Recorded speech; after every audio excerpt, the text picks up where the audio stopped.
Menyambut Hari Raya Nyepi Tahun Baru Saka 1940 pada Sabtu 17 Maret, umat Hindu dari beberapa wilayah desa adat di Badung melaksanakan upacara melasti.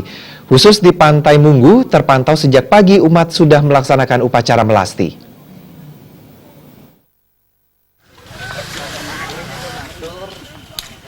Menurut Pendesa Adat Munggu, Maderai Sujana, pemelastian sudah dimulai dari tanggal 13 Maret pagi, yang diawali dari Kecamatan Abian Semal, menyusul dari Kecamatan Mengwi. Untuk keamanan dan kenyamanan upacara melasti yang rutin tiap tahun digelar ini, pihaknya selalu berkoordinasi dengan pihak kepolisian, Linbas, dan pecalang adat setempat. Seperti diketahui, upacara melasti merupakan rangkaian Hari Raya Nyepi yang bertujuan untuk menyucikan diri sebelum melaksanakan Nyepi. Melasti disebut juga melis atau megiyis, bertujuan untuk melebur segala macam kekotoran pikiran, perkataan, dan perbuatan. Selain itu, dalam upacara ini, umat Hindu akan memperoleh air suci atau Angama Tirta Amarta. Dalam kepercayaan Hindu, sumber air seperti danau dan laut dianggap sebagai air kehidupan. Selain melakukan persembahyangan, upacara melasti juga menjadi pembersihan dan penyucian benda sakral milik pura, pralingga atau Pratima Ida Betara, dan segala pelengkapannya. Benda-benda tersebut diarak dan diusung mengelilingi desa. Hal ini dimaksudkan untuk menyucikan desa.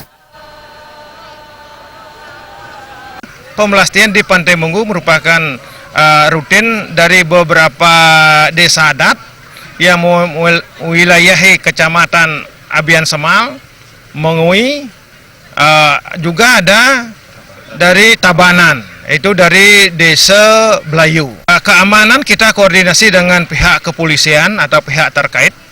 Kami menurunkan beberapa anggota kami, yaitu Pecalang Desa Adat Munggu, Pecalang Desa Adat Pandai, Pecalang Desa Adat Kertebujangga, dan Limas yang ada di Desa Munggu yang sudah kami ajak bekerja sama atau pelayanan pengaturan lalu lintas juga dari kemarin pagi sampai besok malam.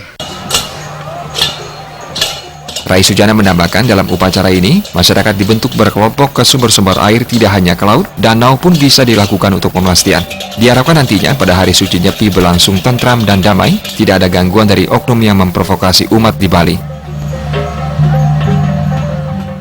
Alit Setiawan, Bali TV.